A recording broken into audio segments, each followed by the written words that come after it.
नमस्कार प्रिय विद्यार्थियों, पिछले एपिसोड में हमने उपसर्ग बिंदु को लेकर चर्चा की थी। आज उसी क्रम को आगे बढ़ाते हुए आज के बिंदु के बारे में हम चर्चा करने वाले हैं। पिछले एपिसोड में हमने उपसर्ग शब्द के बारे में जानने और समझने का प्रयास किया था। जैसे उपसर्ग शब्द है जो दो शब्दों से मिलकर बना है, उप प्लस सर्ग, जिसमें उप का मतलब समीप और सर्ग का मतलब सृष्टि करना होता है।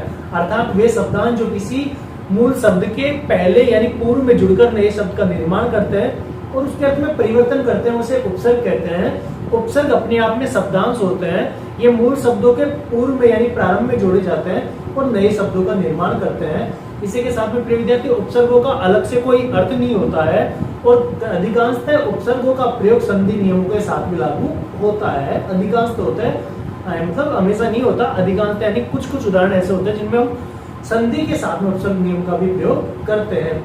आज इसी क्रम को हम आगे बढ़ाने वाले हैं। जैसे उपसर्ग के बारे में हमने चर्चा की, तो उपसर्ग हम तीन प्रकार के पढ़ते हैं।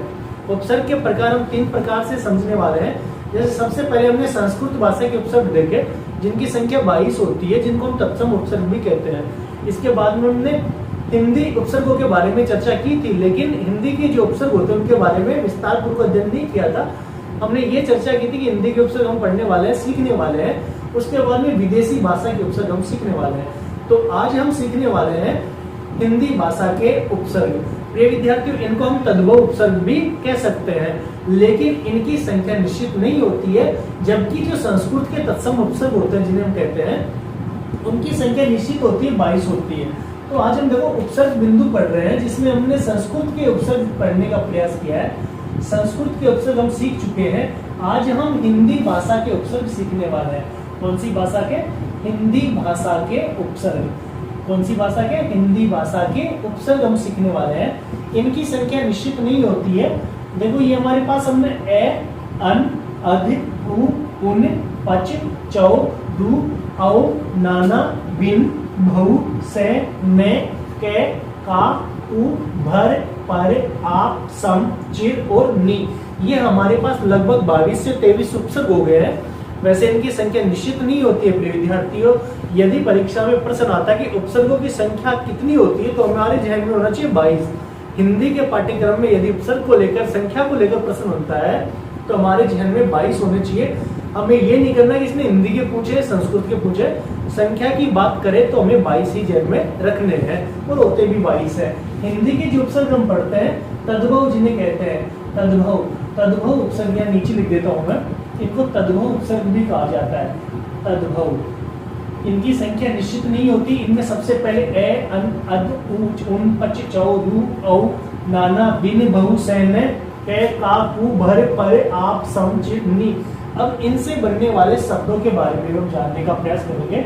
जैसे ऐसे बनाएंगे अज्ञान, ऐसे बनाएंगे अमन, अन से अनजान, अन से बनाएंगे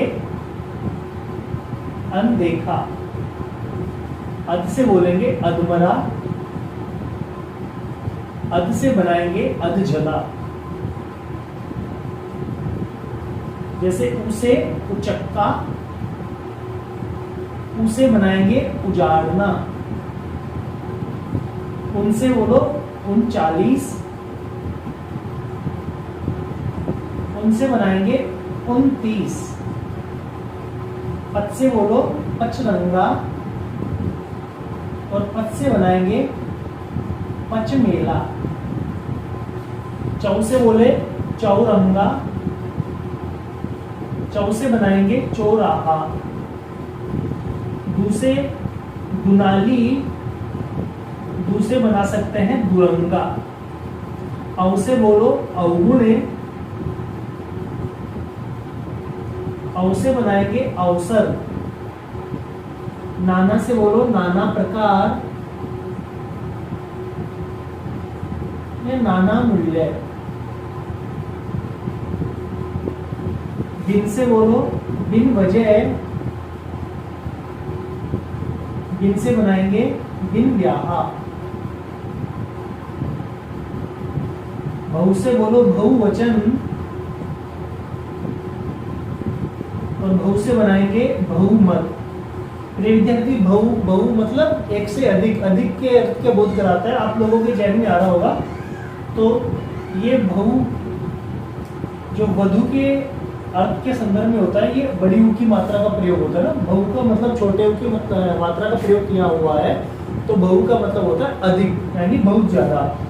स से बनाएंगे सजीव, और स से बना सकते हैं सपूत। न से नास्तिक, न से बनाएंगे नपुंसक, यानी नपुंसक। कैसे बोलो कपूत, कैसे बनाया कमल। का से बोलो काजल, का से बनाया कायर। कु से बोलो कुपुत्रे, कु से बना सकते हैं कुयोग। भर से बोलो भरपेट, भर से बनाया भरपूर। पर से बनाया हमने परदेसी, और पर से बना सकते हैं परदेश।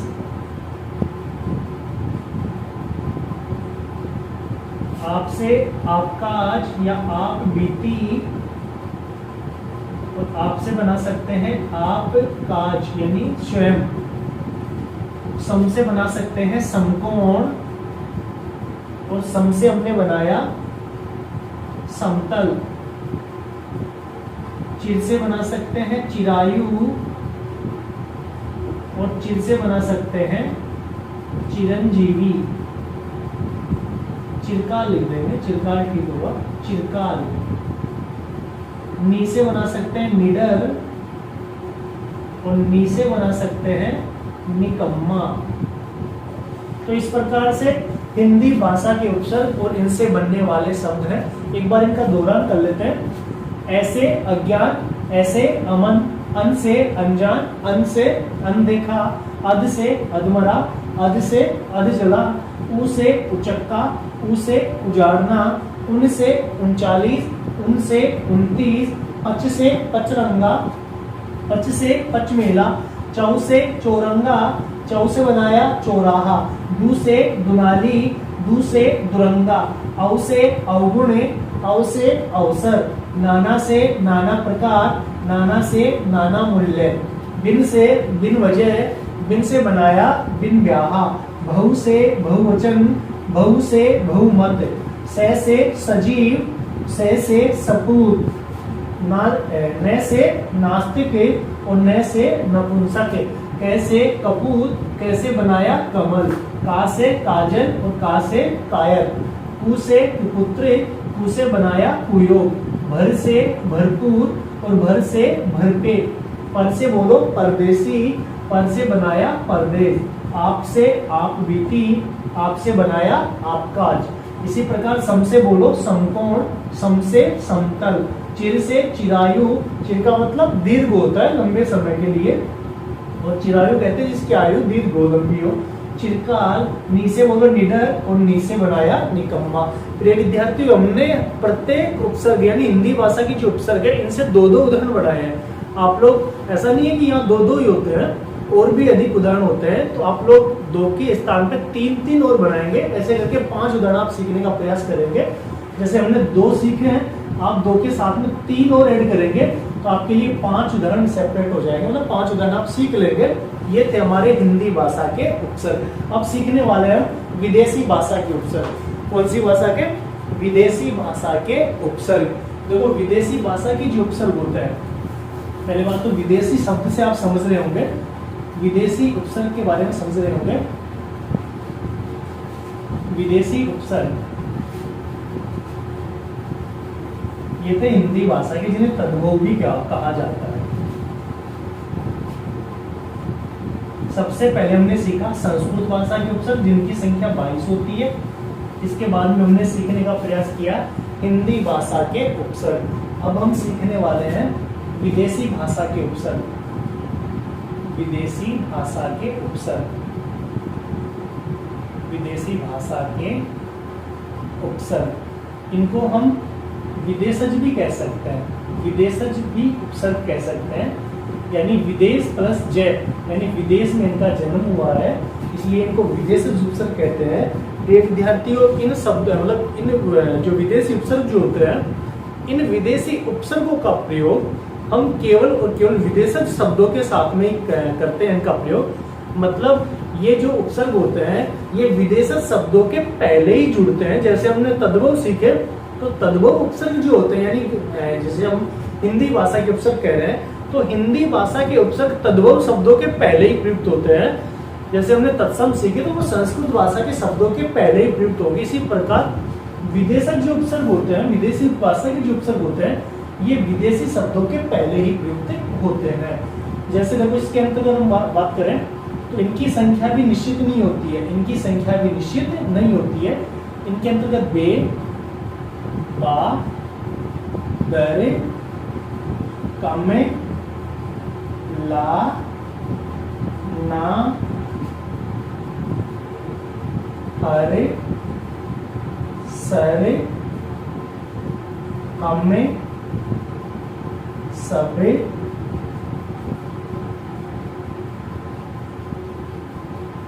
हाफ, गैर, एड,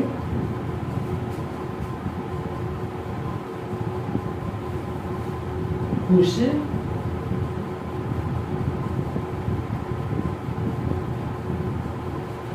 देखो एक बार उच्चारण करेंगे, बे, बा, दरे, कमे, ला, ना, अरे, सरे, हमे, सबे, हाफ, गैर, हेड, खुशे, बदे, बद भी जोड़ेंगे इसमें, बद, और ऐड करेंगे